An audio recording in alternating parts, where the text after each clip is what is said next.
लोक कथा के पहले भाग में देखा कि किसान का बेटा जब जंगल की ओर जाता रहता है अकेला, तब रास्ते में उसे केकड़ा, ठेंगा और तुमड़ी मिलते हैं, तो उसको वो अपने साथ लेकर आगे बढ़ जाता है। जंगल में केकड़ा और ठेंगा किस तरह से उसकी प्राण रक्षा करते, ये पढ़ा हमने।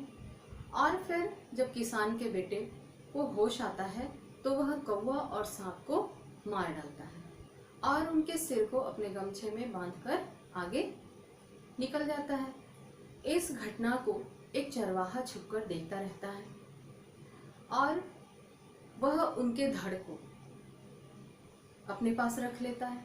किसके धड़ को? सांप और कौवे के धड़ को, क्योंकि वो उस राज्य में रहता था जिस राज्य में कौवा और सांप का आतंक मचा हुआ था और जिससे उस राज्य के राजा ने यह घोषणा की थी कि जो भी व्यक्ति उस सांप और कौवे को मारेगा उसे इस राज्य का आधा हिस्सा मिल जाएगा और राजकुमारी से उसका विवाह करवा दिया जाएगा। तो जो चरवाहा है, धुरई नामक चरवाहा, वो लालच में आकर उस कौवे और सांप को, जो उसका धड़ है, उसको लेकर वह राजा के सामने चला जाता है और उनके सामने प्रमाण के तौर पर उन दोनों के धड़ को दिखाता है। राजा खुश हो जाता है और यह घोषणा कर देता है कि राजकुमारी का विवाह उस चरवाहे से कर दी जाए और राज्य का आधा हिस्सा जो है उसे दिया जाएगा। कुछ दिनों पश्चात किसान का बेटा उस राज्य में पहुंचता है। जब उसे यह बात पता चलती है कि धुरई ने यह बात बताई कि कौवा और सांप को उसने मारा था, तो वह कहता है कि कौवा और सांप को तो मैंने मारा है, और यह बात राजा तक पहुंच जाती है और धुरई का झूठ पकड़ा जाता है। धुरई की सच्चाई सामने आने के पश्चात जब धुरई से पूछा जाता है कि क्या तुम कुछ कहना चाहते हो अपने बचाव में, तब धुरई कुछ भी नहीं कहता, क्योंकि उसका जो झूठ है वो पकड़ा जाता है, इसलिए वह कुछ भी नहीं कहता। उसकी झूठ पकड़ी जाती है और उसे कारागार में डाल दिया जाता है। और इधर किसान का बेटा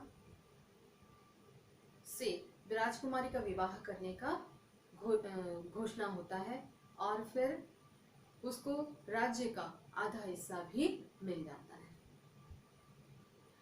राजकुमारी का विवाह किसान के बेटे से हो तो जाता है, किंतु किसान का बेटा खुश नहीं रहता, क्योंकि वह एक किसान का बेटा था।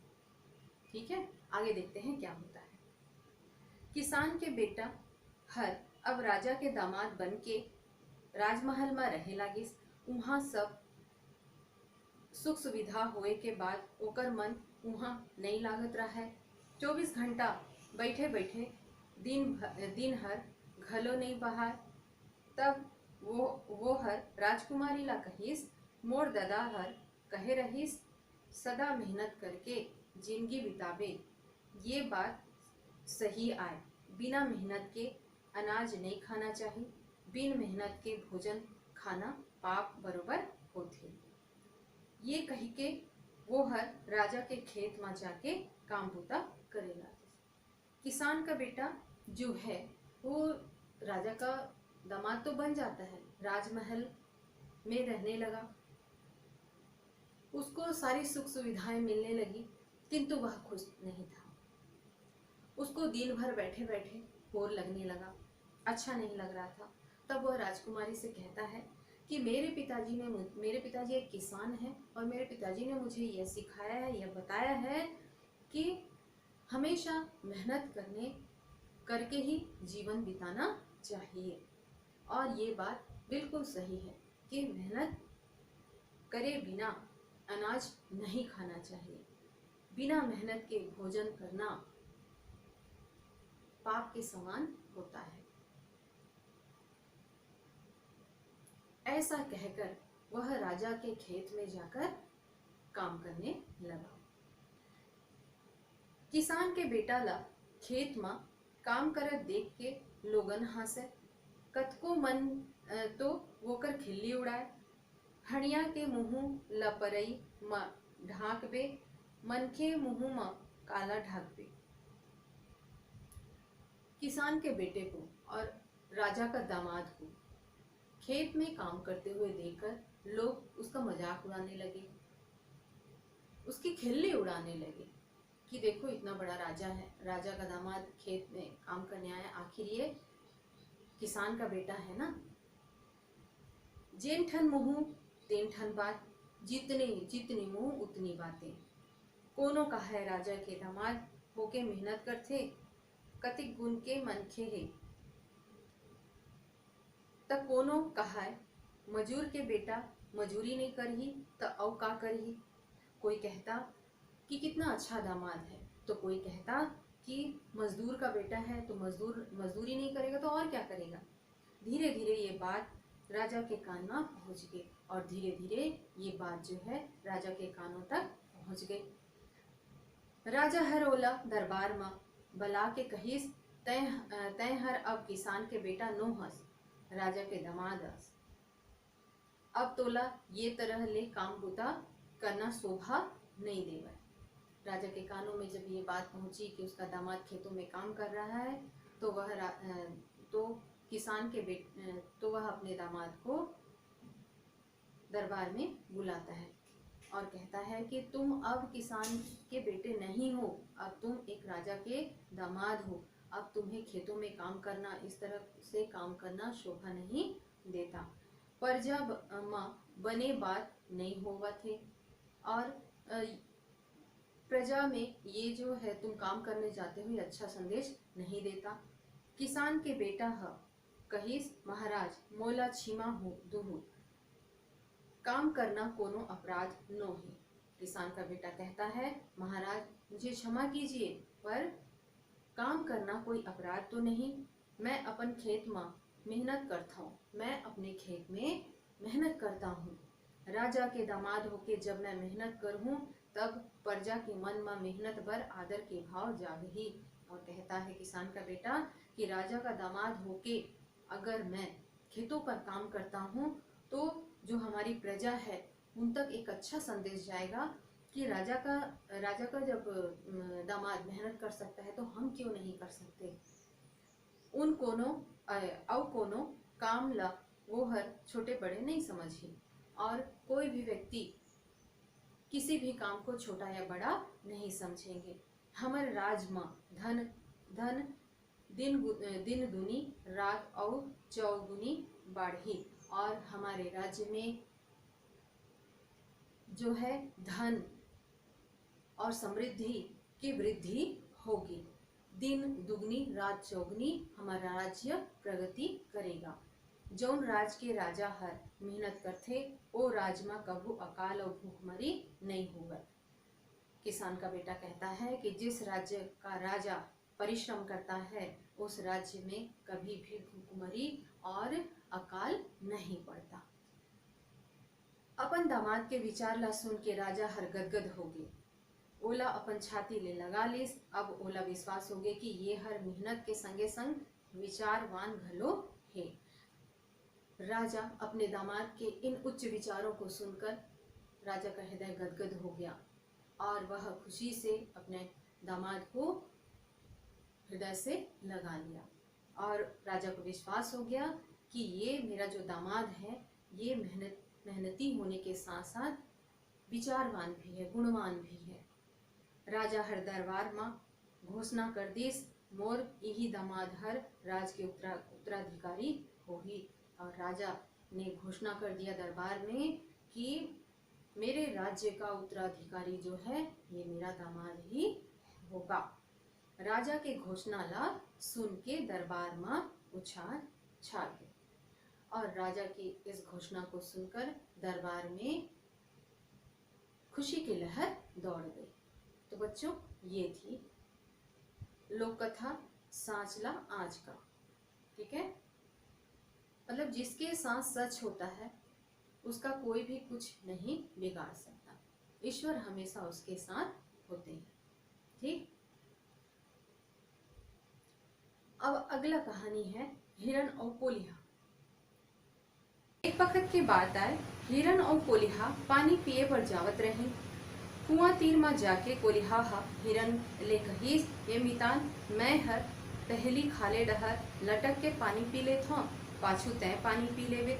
कोलिहा हिरन के पूछीला धर के खाले डहर लटक के पानी पिए लागे। जब वो हर पानी पी डारे तब हिरन के पारी आइस।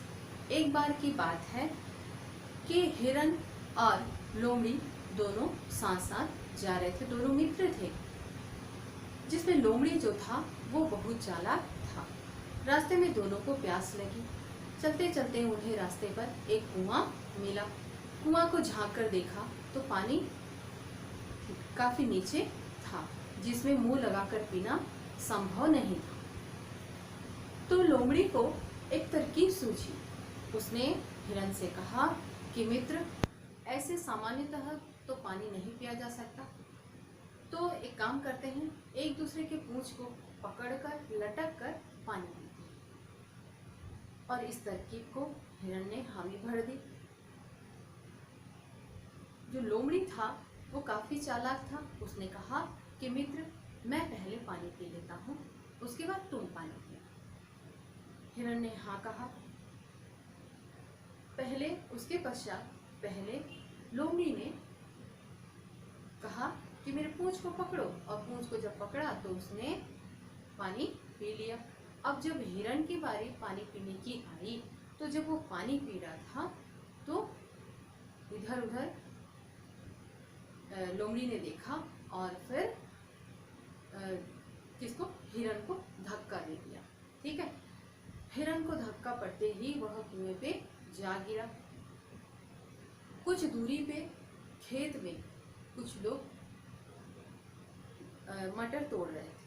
ठीक है, तो उन लोगों को वह लोमड़ी आवाज देता है और कहता है कि देखो यहाँ एक हिरन गिर गया है। जब कोलिहा हिरन के पूछीला धरिस तब हिरन कुआं डहर लटक के पानी पिए छपाक लागिस। आन देखिस न तान कोलिहा हिरन ला कुआं में ढकेल दिस, मतलब उसको ढकेल दिया। हिरन हर कुआं में भदाक ले गिर गए। कुआं ले थोड़ी दूरिहा में खेत में किसान मन बटुरा टोरा रही। कोलिहा हर किसान मन ला हूत करा के बलाइस और कहिस एक ठन हिरन हर ये कुआं में गिर गए। किसान मन कुआं में गिरे हिरन ला अड़बड़ उदिम कर बाहर निकाले। जब लोमड़ी ने किसानों को आवाज दिया कि देखो इस कुएं में एक हिरन गिर पड़ा है, तो फिर वो किसान दौड़कर आते हैं, देखते हैं कि हिरन जो है वो कुएं पे गिर पड़ा है। तो बड़े मुश्किल से, बहुत परिश्रम करके उस हिरन को कुएं से बाहर निकालते हैं। हिरन के तो परान निकल गए रही। ओला थोड़ी दूरिहा में ले जाके नान काटे लगे। हिरन को कुएं से बाहर निकालने तक उसकी मृत्यु हो चुकी थी, वह मर चुका था। फिर किसानों ने क्या किया, कुआं से थोड़ी दूर ले जाकर उसे छोटे छोटे टुकड़ों में काटा और आपस में बांटने लगे उस मांस को। तभी जो लोमड़ी था उसने देखा, अरे ये मांस को तो ये आपस में ही बांट रहे हैं, तो वो भी वहां जा पहुंचा और कहता है तभोज को लिहाहार ऊपर तीर में जाके कहेस संगवारी हो, एक भागा मांस महूला नहीं दूहू का। तब उनके पास जो लोमड़ी है वो जाकर कहता है कि एक भाग जो है क्या मुझे नहीं दोगे। किसान मन कहिन गजब मेहनत करके हमन हिरन ला कुआं ले बाहर निकाले हैं, ये पाए के एमा पोगरी हिस्सा हमरे ही। कोलिहा हर कहिस फिर हिरन के कुआं में गिरे के खबर तो मैं हर दे हम, वो कर ले का होथे, जे करे काम ते खाए चाम। ऐसे कह के किसान मन इनकार कर दिए। जब लोमड़ी ने किसानों से एक भाग मांस मांगा, कुछ मांस मांगा, तो किसानों ने देने से मना कर दिया। उन्होंने कहा कि हमने इतना मेहनत करके, काफ़ी परिश्रम करके हमने हिरण को कुएं से निकाला है, और उसके पश्चात तुम इसमें भी अपना हिस्सा मांग रहे हो। तो हिरण कहता है कि ठीक है, तुमने निकाला है, पर कुआं में हिरण के गिरने की खबर तो मैंने तुम्हें दी, तो इससे मेरा भी तो हिस्सा बनता है इसमें। तो किसान कहते हैं कि जे करे काम ते खाए चाम, जो काम करता है वही खाता है। और इस प्रकार लोमड़ी को मांस देने से इनकार कर देते हैं किसान। अब कुलिहा हा कहिस, ठीक है भाई हो, जैसे तुम्हार मर्जी, तुमन मोला हिरन के मांस खाए बर नहीं देना चाहो तब मत दे, फिर मोला नानकुन आगी तो दे दो। जो लोमड़ी है वो कहता है कि ठीक है भाई, अगर तुम मुझे मांस नहीं देना चाहते तो मत दो, कोई बात नहीं, लेकिन क्या मुझे थोड़ा सा आग दे सकते हो। किसान मन कोलिहा ला आगी दे दिन। कोलिहा हर आगी ला धरिस और किसान मन के बटुरा के खेत में फेंक दिस। लोमड़ी इतना चालाक था कि उनसे थोड़ा सा किससे आग मंगा, किसान से आग मंगता है। और किसानों को तो ये भनक भी नहीं लगती कि वो आग को क्या करने वाला है। और लोमड़ी जब आग मंगता है तो किसान जो है उसको आग दे देते हैं। वो आग को ले जाकर मटर के खेत में फेंक देता है। बटुरा के खेत हा जरे लागिस, बोला देख के किसान मन अकबका गे और आगी ला बुझाए बर खेत डहर दौड़िन। जैसे किसान मन खेत डहर गईन, कोलिहा हर हिरन के मांस ला पेट भर खाइस। लोमड़ी ने क्या किया, आग को मटर के खेत में फेंक दिया। मटर का खेत जलने लगा। जैसे ही खेत में आग लगी, आग धधकने लगी, तब किसानों ने देखा कि खेत में आग लग गई है और वह धीरे धीरे फैल रहा है। तो वे काफ़ी डर गए और उस आग को बुझाने के लिए दौड़ पड़े। सारे के सारे किसान दौड़ पड़े मटर के खेत की तरफ, और इधर मांस को उन्होंने छोड़ दिया। इधर मौका देखकर उधर किसान जो है आग बुझाने के लिए चले गए, और इधर जो है जो लोमड़ी है वो मौका देखकर सारे मांस को पेट भर खाया। ठीक है, तो ये थी बच्चों कोलिहा और हिरन। लोमड़ी ने किस तरह अपनी चतुराई से हिरन को मारा, फिर उस किसानों को चकमा दिया, और फिर उसके हिरन के मांस को खाया। ठीक है, तो ये थी 2 लोक कथाएं, छत्तीसगढ़ी लोक कथाएं। आप घर में और अच्छे से पढ़ लीजिए, आपको अच्छे समझ में आएगा। ठीक है, और प्रश्न उत्तर को भी लिख लेना। ठीक, थैंक यू।